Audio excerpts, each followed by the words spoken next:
तालुका जत जिल्हा सांगली येथे राज्य सरकारने अत्याधुनिक पशु तपासणी प्रयोगशाळा उभी करावी. उमदीतील युवा नेते माननीय निवृत्ती शिंदे यांनी केली मागणी. जत तालुका हा दुष्काळी तालुका असला तरी या तालुक्यामध्ये दुग्ध व्यवसाय, शेळीपालन, म्हैसपालन आणि कुक्कुटपालनाची मोठ्या प्रमाणात या ठिकाणी अनेक शेतकरी केले जातात.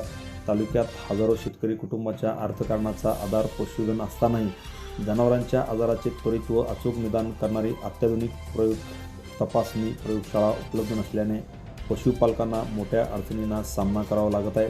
त्यामुळे जत तालुक्याच्या पूर्व भागातील उमदी येथे स्वतंत्र अत्याधुनिक पशु तपासणी प्रयोगशाळा उभारण्यात यावी अशी मागणी उमदी येथील सर्वसेवा सोसायटीचे माजी चेअरमन व युवा नेते माननीय निवृत्ती शिंदे सरकार यांनी मागणी केली आहे. राज्य सरकारला पाठवलेल्या निवेदनात त्यांनी म्हटले आहे, सध्या पशुच्या निदानाचा अहवाल हा पुण्याला जातो, त्यानंतर तो प्राप्त होण्यास विलंब होतो. अलीकडच्या काळात बदलते हवामान, वाढते तापमान, संसर्गजन्य रोगांचा प्रादुर्भाव आणि पशुपालनातील वाढ यामुळे जनावरांमध्ये विविध आजाराचे प्रमाण वाढत आहे. मात्र रक्त, शेण, मूत्र, दूध किंवा इतर नमुन्याच्या तपासणीसाठी पशुपालकांना जिल्हा किंवा विभागीय प्रयोगशाळेवर अवलंबून राहावे लागते.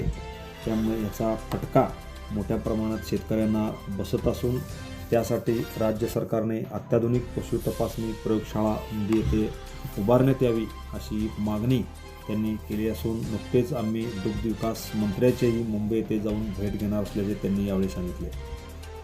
Press the bell icon on the YouTube and never miss another update.